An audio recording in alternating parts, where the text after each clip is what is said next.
حياك الله أخي محمد وحيا الله بالجميع. طبعا أخي محمد، أنت سألت على موضوع توجيه الطوائف إلى العسل أو إلى موسم الفيض. قلت مثلا البعض قبل موسم الفيض بقليل هو يستمر في التغذية. متى يتم مثلا عمل حاجز على الملكة؟ هل ندخل الموسم مثلا لو كان عندي خلية طابقين وفيها حضنة مفتوحة وفيها حضنة مغلقة، كيفية توجيه هذه الخلية؟ هل الأفضل أن يكون بها نحل حاضن أو يكون بها حضنة مفتوحة أو حضنة مغلقة؟ شوف أخي محمد، دوما النحل يعمل بطريقة التوازن، و وثبت علميا فعلا أن الخلية المتوازنة هي تكون أكثر إنتاجا، عكس ما يقول البعض. مثلا البعض يقول رفع الملكة من الخلية، البعض يقول حجز الملكة كذا حجز كذا. شوف، أثبت العلم فعلا أن الخلية المتوازنة بكل أطيافها دون إجهاد هي المنتجة أكثر عسلا. كيف يعني؟ طيب، يعني تكون الخلية فيها حضنة مفتوحة وتكون الخلية فيها حاضنة مغلقة، لكن بنسب محدودة لا تتعدى إجهاد النحل على حساب تجميع العسل. يعني كما نفعل مثلا بطريقة دماري، نقوم بحجز الملكة في بيت التربية ورفع الأقراص الحاضنة المغلقة في العاسلة قبل دخول موسم الفيض بأسبوعين. هذا كمان له تحديد، لأنه العمل في النحل هو عبارة عن مواقيت هامة وحسابات وقتية هامة. فبالتالي عندما أبدأ أرى في المزارع أو في الغطاء النباتي هناك تبرعم للأزهار وأصبحت الأزهار على وشك، قبلها أكون أنا وضعت الحاجز الملكي، حيزت الملكة في بيت التربية، رفعت كل أقراص الحاضنة المغلقة إلى الأعلى. خلال هالأسبوعين تكون الحاضنة نافضت النحل الموجود فيها. في نفس الوقت أنا قللت عش الحضنة أو ضيقت على الملكة على أساس أنه ما يكونش عندي إجهاد للنحل باستهلاك كمية من الرحيق الوارد من الحقل. فعملت توازن، أعطي الملكة ما رفعتها، تركت الملكة في الخلية، وهذا يعطي استقرار دائم للطائفة ويعطي دافع لجلب الرحيق. أيضا تواجد الحضنة المفتوحة في الخلية هو يعطي دافع للنحل للسروح أكثر، وتواجد النحل الفتي أيضا هو يعطي دافع أكثر، لأن هناك رديف، هناك توازن، هناك من يحل محله. فخلية النحل المثلى هي التي تكون متوازنة بكل أطياف النحل الموجود فيها. لا ما بصير ان انا ارفع الملكه واترك النحل. ما بصير ان احنا يعني مثلا لو اشتريت نحل مرزوم ودخلت به على موسم السدر، وعندي خلايا موجودة محلية بنفس الكثافة النحلية وأدخل بها موسم السدر، أي خلية ستنتج أكثر؟ خلية النحل المرزوم اللي ما فيها حضنة بالمرة، ولا خلية النحل اللي هي فيها حضنة مغلقة؟ لكن أنا أقصد هنا أيضا الجيش الرعاية الحقلية، يكون في تساوي في الرعاية الحقلية بين هذه الخلية والخلية الثانية. إذا كان هناك في تساوي في الرعاية الحقلية، الخلية المتوازنة التي بها حضنة مفتوحة لكن في حدود المعقول وبها حضنة مغلقة في حدود المعقول هي التي ستجمع عسل أكثر. لو وضعت مقارنة بينها اللي فيها ملكة واللي ما فيها ملكة، أجد الخلية الموجود فيها الملكة هي تجمع عسل أكثر، لأنه يكون فيها دوافع أكثر. أبسط الأمور، مثلا نحن البشر، واحد ما عندوش عيال بقول لك أنا ليش أشتغل؟ لو اشتغلت يوم واحد في الأسبوع يكفيني. فإذا دوافع النحل يشتغل ضمن هذه الدوافع، ويجد أن لديه حضنة تحتاج منه رعاية وتحتاج منه تغذية وتحتاج منه أمور، فبالتالي يكون لديه الدوافع أكثر للخروج للحقل، أنه هو يجلب رحيق أكثر للحقل. فبالتالي لا نضيع شيء على حساب شيء آخر. كل ما هنالك قبل الموسم نبدأ نوجه الطائفة لوين؟ لموسم الفيض، بعمل الحاجز الملكي أو تحييز الملكة عن البيض، سواء كان حاجز ملكي عمودي 3 أقراص أو 4 أقراص، أو كان حاجز ملكي أفقي اللي احنا نستخدم فيها طريقة دماري لتخفيف الجهد عن الطائفة في وقت موسم الفيض. لأنه بدل ما النحل يتوجه أو الملكة تتوجه للبيض والنحل يتوجه لخدمتها، وهذه الأجيال أو الأقراص الكثيرة من الحضنة المفتوحة تستهلك مني أكبر كمية من الرحيق، فلا، أنا بحدد نسبة الحضنة المفتوحة في الخلية، تكون كلما قل الاستهلاك كلما زاد التخزين، وهكذا وقس على ذلك. حياك الله وبارك الله بك. حياك الله أخي محمد وحيا الله بالجميع. أخي محمد، أشرت وأنا قلت ما هي نصيحتك للأخ النحال المبتدئ؟ والله إذا أردنا أن ننصح الأخ المبتدئ نحتاج أيضا محاضرة تخص الإخوة المبتدئين، لكن باختصار شديد أقول للنحال المبتدئ: أخي النحال، لا تتعجل، تريث قليلا، لا تستعجل في أمور كثيرة جدا. أولا عدم امتلاك عدد كبير من الخلايا، امتلاك عدد محدود، امتلاك العلم قبل امتلاك المعرفة، مرافقة نحال محترف أو الانضمام إلى مدرسة، إلى كلية، إلى جامعة، إلى دورة تكوينية، يعني الوقوف على مفاتيح العلم والمعرفة هي قبل كل شيء. لا تتسرع وتأخذ طريقة فلان وطريقة علان، تريث ولا تتعجل. ربما من قام بهذه الطريقة هو محترف ويتدارك أخطائها أو مخاطرها، لكن المبتدئ كيف يتداركها؟ المبتدئ يحتار. لو ما تلقاها عنده ملكة أو فقدت ملكة عنده بحتار كيف بده يتصرف. خلية فقدت الملكة لأي سبب ما أثناء الكشف، بحتار كيف بده يتصرف. فبالتالي أقول للأخ المبتدئ دوما خليك شغال على مهلك، شوية شوية، طلوع السلم درجات، سنة في سنة، مع متابعة العلم وأهل العلم تجد لديك حصيلة علمية لا بأس بها، تمكنك من إدارة منحلك إدارة علمية معرفية. أما التهور والتسرع سواء كان بتطبيق بعض الطرق في إدارة المنحل أو في امتلاك عدد كبير من الخلايا أو شراء عجائن من مصادر غير صحيحة أو مواد لمكافحة الفروة، أقول له دوما تمهل وخذ العلم من أهل العلم وخذ الخبرة من أهل الخبرة، الناس الثقات، مش الناس اللي بتبهرج على السوشيال ميديا كما نرى، فقط مسميات لكن الناتج ما فيش عنده. طلع على عنده نحل، واحد يروح يشتري ملكات يقول لك اشتريت ملكات عذرة من واحد وهو رجل دكتور يروح يشتري ملكات، والتاني يقول لك أنا عملت تغذية بالأقراص واحتاج تغذية سائلة في الأقراص واحتاج جائزة الدولة لأنه عبقري. عبقري إيش؟ طب هذا لما يسمعوا الأخ المبتدئ ويقولوا عنه عبقري، ما هو بده يروح ياخذ منه معلومة، نقول له انتبه، انتبه من هذه النماذج أيضا، انتبه، لا تأخذ العلم إلا من أهل العلم. حياكم الله وبارك الله فيكم. حياك الله أخي أبو أنس وحيا الله بالجميع. أخي أبو أنس سألت هنا على الموازنة بين طوائف المنحل من حيث الكثافة النحلية والمقدرات الغذائية. قلت ما هو موعد الموازنة؟ هل لها موعد معين أو توقيت معين؟ يفترض أن يكون هناك توازن بين طوائف المنحل طيلة أوقات السنة إلا قبل دخول موسم الفيض. ممكن أحدد خلايا تدخل موسم الفيض، أدعم خلايا، أخذ من خلايا، أجهز المنحل لموسم الفيض. فالإجراءات التي تكون قبل موسم الفيض هذه تعتبر إجراءات استثنائية، الأساس منها والغرض منها هو الحصول على طوائف قوية تليق بالإنتاج. أما باقي ما تبقى من السنة، في الخريف قبل الشتاء يكون في توازن، في بداية الانطلاقة الربيعية أيضا يكون في توازن، في كل الأوقات يكون في توازن، وهذا التوازن مهم جدا.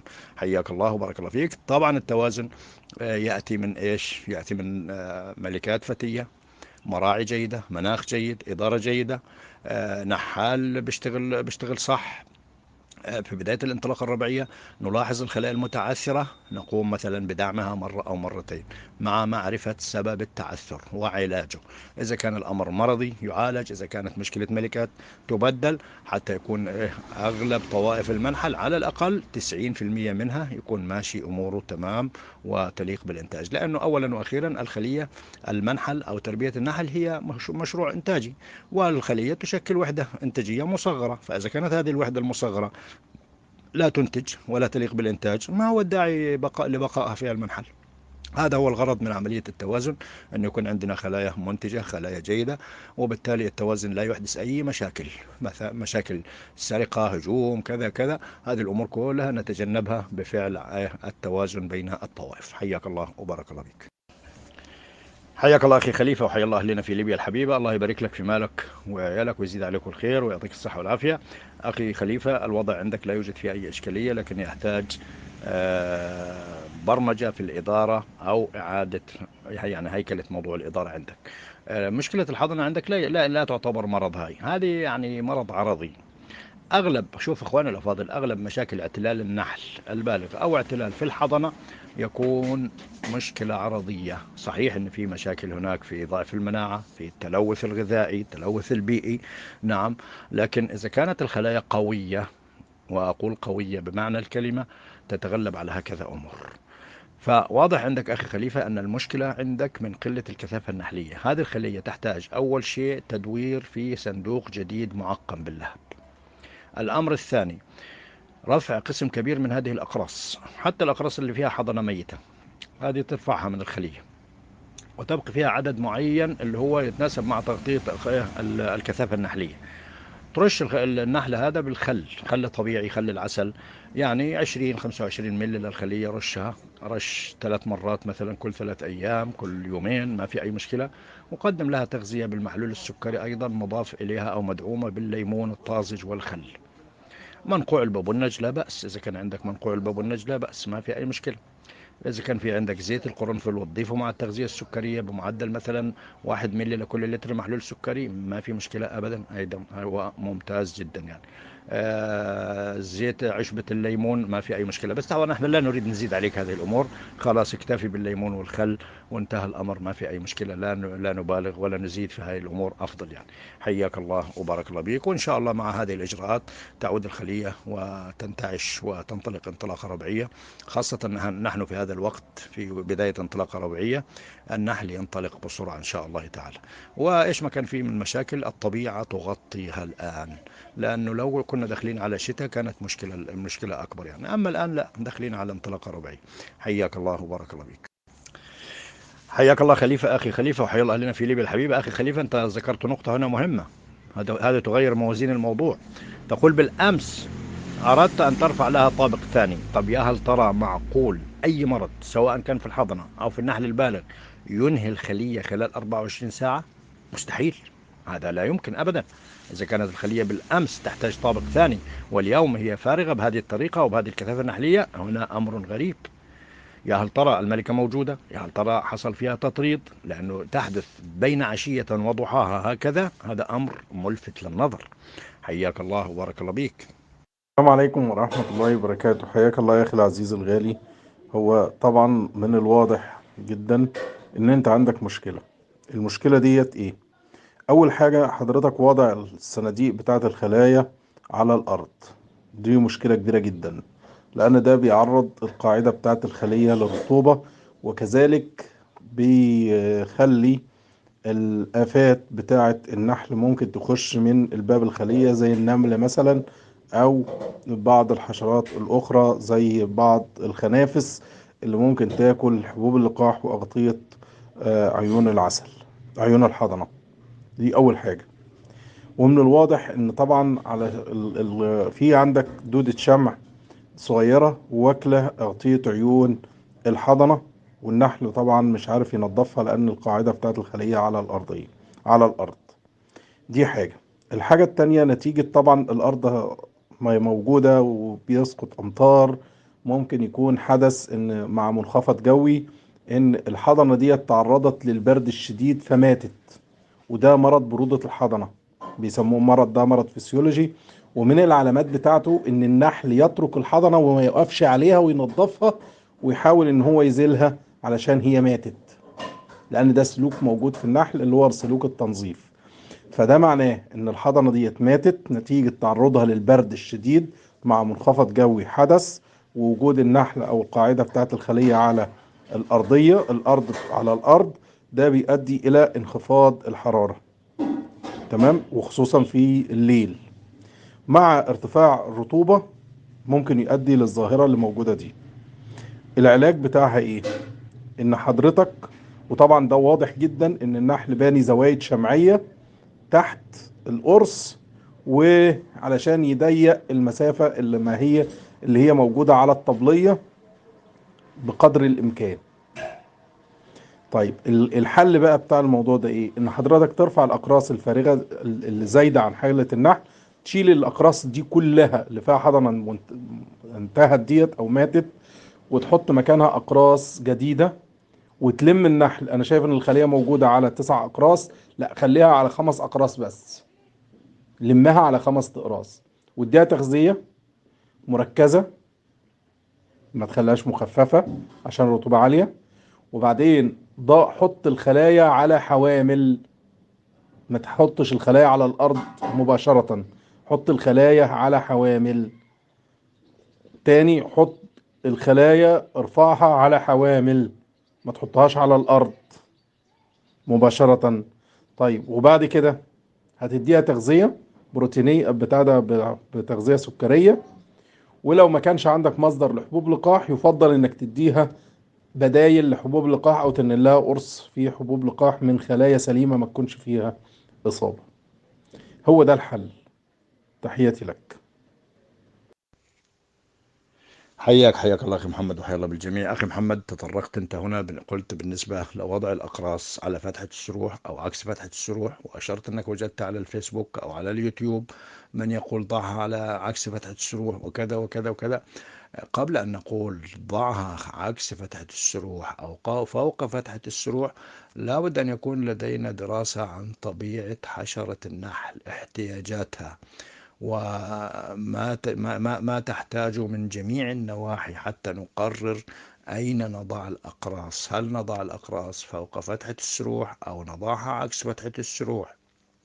عندما ننظر إلى النحل نجد النحل حشرة ضعيفة، بين أقرانها من الحشرات ضعيفة وعرضة للافتراس من قبل دبور، من قبل حشرات أخرى، تعاني أيضا من مشاكل كثيرة. فبالتالي لو وضعنا الأقراص فوق فتحة السروح تكون قوة دفاعية داعمة للخلية من أجل أن تحافظ على نفسها وتدافع عن نفسها أم لا؟ هذا في حالة إذا كانت الخلية 5 أقراص أو 10 أقراص، أما عفوا 5 أقراص أو 4. أما إذا كانت 10 أقراص فهي تعبي الخلية كاملة. لا يشترط هنا فوق فتحة السروح أو عكس فتحة السروح. فبالتالي عندما نضع الأقراص فوق فتحة السروح نضيف قوة داعمة للنحل كي يتمكن من الدفاع عن نفسه، يكون هناك قوة مواجهة أكثر، عكس ما يكون الأقراص عكس فتحة السروح. فرضا أن فتحة السروح على اليسار على اليمين عندما أكون واقف خلف الخلية، ووضعتنا الأقراص على الشمال بنفس الوضعية، وجاء دبور، جاء ذئب النحل، جاء أي من الحشرات المتطفلة على النحل، يكون سهل له أن يدخل الخلية ويصول ويجول فيها وتحدث المعركة في الداخل. دوما إبعاد المعركة عن الأرض شيء مهم جدا، وهذا مبدأ صحيح. بدل من أن أقاتل العدو على أرضي، أنا أقاتله في أرض محايدة أو أقاتله في أرضه هو. فبالتالي هكذا نكون وجهنا النحل أن يقاتل العدو أو يتصدى للعدو بعيد عن مسكنه، بعيد عن عش الحضنة، بعيد عن تواجد الملكة، بعيد عن إدخال المشاكل داخل الخلية. الأمر الثاني من حيث التكييف والتبريد، كيف طبيعة حشرة النحل؟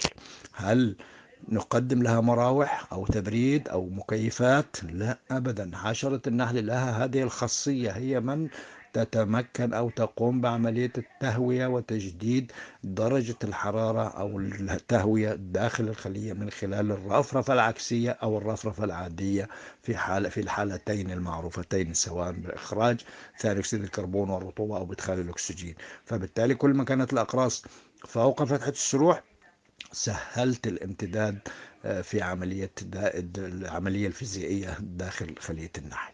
فقبل أن نقول نضع عكس فتحة السروح أو فوق فتحة السروح، لابد أن يكون لدينا دراية عن طبيعة وسلوك هذا الكائن الحي.